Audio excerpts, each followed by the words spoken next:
آسٹریلوی شہر سڈنی کے ساحل پر فائرنگ سے 12 افراد ہلاک ہو گئے۔ فائرنگ واقعے میں 2 پولیس اہلکاروں سمیت 29 افراد زخمی ہوئے۔ حملہ یہودیوں کے مذہبی تہوار کی تقریب کے دوران ہوا۔ پولیس کی جوابی فائرنگ میں ایک مشتبہ حملہ آور ہلاک ہو گیا، دوسرے حملہ آور کو زخمی حالت میں گرفتار کر لیا گیا۔ حملہ آور کو ایک مسلمان نے پکڑا۔ آسٹریلوی میڈیا کے مطابق تقریب میں 2000 سے زائد افراد موجود تھے۔ حملہ آوروں کی گاڑی سے دھماکہ خیز مواد بھی برآمد ہوا۔ مشتبہ حملہ آور کا نام نوید اکرم ہے۔ نوید اکرم سڈنی کے جنوب مغربی علاقے کا رہائشی ہے۔ سیکیورٹی اداروں نے نوید کے گھر پر چھاپا بھی مارا۔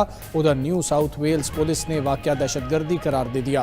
آسٹریلوی وزیر اعظم اینتھونی البانیز کی حملے کی شدید مذمت، کہا کہ بیچ پر فائرنگ دل دہلا دینے والا واقعہ ہے۔ یہودی آسٹریلوی باشندوں پر حملہ ہر آسٹریلوی پر حملہ ہے۔ ہماری ہمدردیاں متاثرین کے ساتھ۔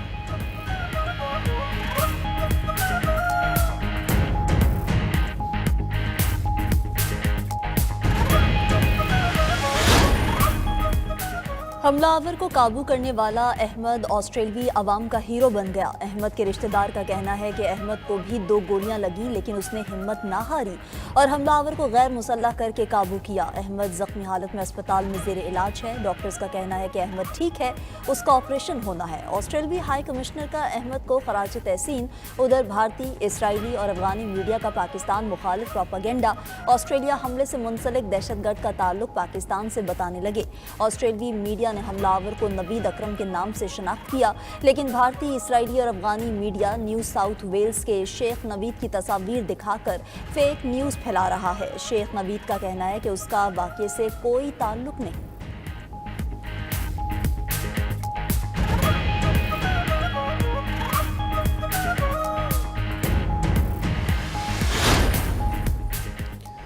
صدر مملکت آصف علی زرداری اور وزیر اعظم شہباز شریف کی سڈنی میں ہونے والے دہشت گرد حملے کی شدید مذمت۔ صدر آصف زرداری نے کہا کہ پاکستان خود دہشت گردی کا شکار رہا ہے، واقعے پر آسٹریلیا سے مکمل یکجہتی کا اظہار کرتے ہیں۔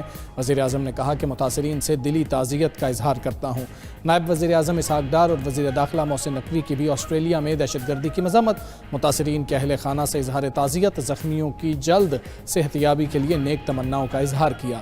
اقوام متحدہ کے سیکرٹری جنرل انٹونیو گوٹریس کی سڈنی فائرنگ کے واقعے کی مذمت۔ برطانوی اور نیوزی لینڈ کے وزراء اعظم نے بھی واقعے کی مذمت کی۔ صدر ٹرمپ کی حملہ آور کو پکڑنے والے شخص کی بہادری کی تعریف۔ امریکی وزیر خارجہ مارکو روبیو نے کہا کہ پرتشدد واقعات سے دلی طور پر غمزدہ ہیں۔ ہماری دعائیں متاثرین اور آسٹریلوی عوام کے ساتھ ہیں۔ یورپی یونین، ترکی، قطر اور ایران نے بھی واقعے کی مذمت کی۔ برطانیہ کے شاہ چارلز کی سڈنی واقعے کی مذمت۔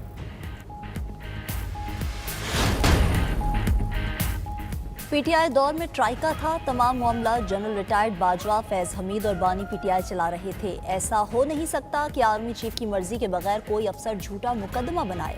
وزیر اعظم کے مشیر رانا ثناء اللہ کا کہنا ہے کہ ایک ملاقات کے دوران سابق آرمی چیف قمر جاوید باجوہ نے فیض حمید سے کہا کہ رانا بہت موٹا ہو گیا ہے، اسے دوبارہ سمارٹ بناؤ۔ میں نے جنرل باجوہ کو کہا کہ مجھ پر مقدمہ آپ نے ہی بنوایا، اللہ اس دنیا میں ہی اس کا حساب کرے گا۔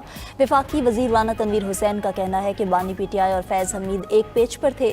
بانی پی ٹی آئی کے ہر جرم میں فیض حمید کا اہم کردار تھا۔ بانی اور تحریک انصاف کا کوئی سیاسی مستقبل نہیں۔ بانی پی ٹی آئی کا مشن اداروں اور پاکستان کو کمزور کرنا ہے۔ رانا مشہود کہتے ہیں کہ فیض حمید کو سزا پاکستان میں نئے باب کا آغاز ہے، 9 مئی کرنے والوں کا بھی کڑا احتساب کرنا چاہیے۔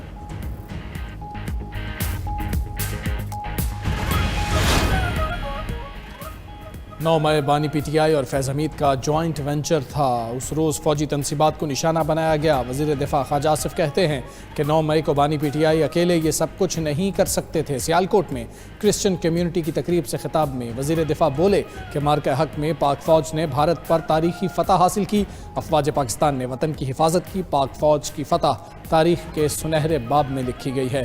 اس جنگ میں دنیا میں ہم نے ایک منفرد مقام پایا ہے، آنے والا دور ترقی کا ہوگا۔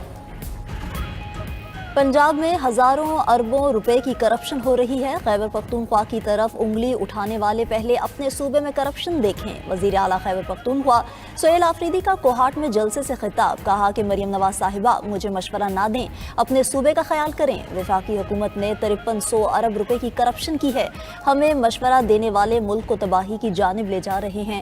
بانی پی ٹی آئی اور ان کی بہنوں کو جعلی مقدمات میں پھنسایا گیا۔ این ایف سی میں خیبر پختونخوا کا حصہ نہیں دیا جا جا رہا۔ خیبر پختونخوا میں 16,000 نوجوانوں کو میرٹ پر روزگار دیا ہے۔ اگر ایک بھی بھرتی غیر قانونی نکلی تو استعفیٰ دے دوں گا۔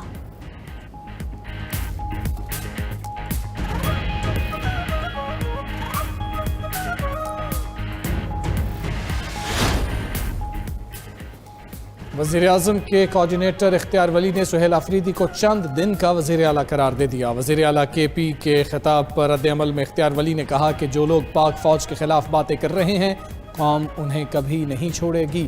آپ کا راج ختم ہو چکا ہے، اب عوامی حکومت آئے گی، ہم آپ کا ہر محاذ پر سامنا کریں گے۔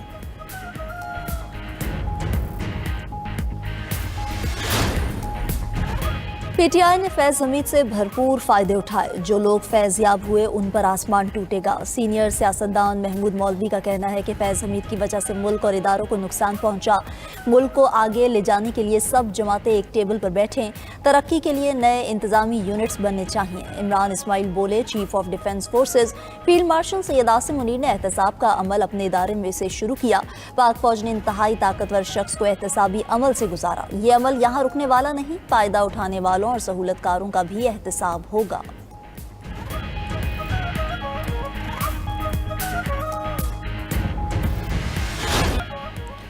نیو یارک میں پہلی بار پی ایس ایل کا road show, chairman P C B, کپتان قومی ٹیم سلمان علی آغا سمیت دیگر کرکٹرز کی شرکت۔ روڈ شوز کا مقصد 6 جنوری کو 2 نئی فرنچائزز کی نیلامی میں عالمی سرمایہ کاری کو راغب کرنا ہے۔ Chairman P C be Mohsin Naqvi نے تقریب میں اظہار خیال کرتے ہوئے کہا کہ پی ایس ایل کو دنیا کی نمبر 1 لیگ بنانا چاہتے ہیں۔ پی ایس ایل میں نوجوان ٹیلنٹ کو صلاحیتیں نکھارنے کا موقع ملتا ہے۔ پی ایس ایل میں سرمایہ کاری کرنے والوں کو خاطر خواہ فائدہ ہوتا ہے۔ امریکہ میں تعینات پاکستانی سفیر رضوان سعید شیخ نے تقریب میں اظہار خیال کرتے ہوئے کہا کہ پاکستان سپر لیگ عالمی سطح پر برانڈ بن کر ابھر رہی ہے۔ وسیم اکرم بولے کہ پی ایس ایل میں تمام کھلاڑی بہترین کرکٹ کھیلتے ہیں۔ پی ایس ایل مقامی ٹیلنٹ کو موقع دیتی ہے۔ رمیز راجہ نے کہا کہ پی ایس ایل سے پاکستان کرکٹ کے کھیل کو فروغ مل رہا ہے۔ یہ تمام پاکستانیوں اور کرکٹرز کے لیے قابل فخر لمحہ ہے۔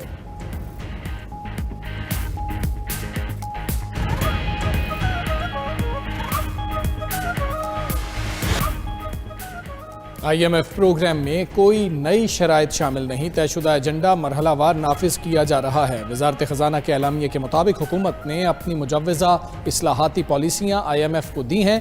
ان پالیسیوں کو مرحلہ وار آئی ایم ایف کا حصہ بنایا جاتا ہے۔ یہ اصلاحات ملک کے معاشی استحکام اور پائیدار ترقی کے لیے ناگزیر ہیں۔ ان میں شامل متعدد اصلاحات پر حکومت پہلے ہی عمل درآمد کر رہی ہے۔ ہر آئی ایم ایف جائزے میں نئے اقدامات شامل کرنا معمول کا حصہ ہے تاکہ طے شدہ حتمی اہداف بتدریج حاصل کیے جا سکیں۔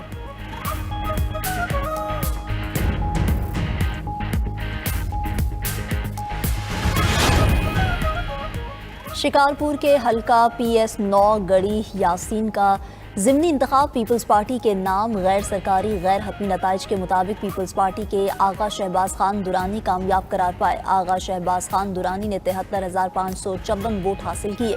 ان کے مقابلے میں جے یو آئی کے امیدوار سید رشد اللہ شاہ صرف 9,412 ووٹ حاصل کر سکے۔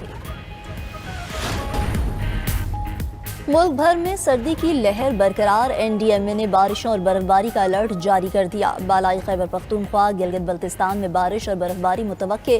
آزاد کشمیر اور بلوچستان کے مختلف علاقوں میں بھی برف باری کا امکان ہے۔ مغربی ہواؤں کا سلسلہ شمالی اور مغربی پاکستان کے مختلف علاقوں میں اثر انداز ہوگا۔ ممکنہ موسمی صورتحال کے باعث دھند کی شدت میں بھی اضافہ متوقع ہے۔ ادھر ساوات کی وادی کلام کے پہاڑوں پر ہلکی برف باری سے ہر منظر نکھر گیا۔ پنجاب کے مختلف علاقوں میں اسموگ کی شدت برقرار، لاہور سمیت دیگر شہروں میں فضائی آلودگی بڑھ گئی۔ موٹر وے M3 اور 4 دھند کی وجہ سے بند۔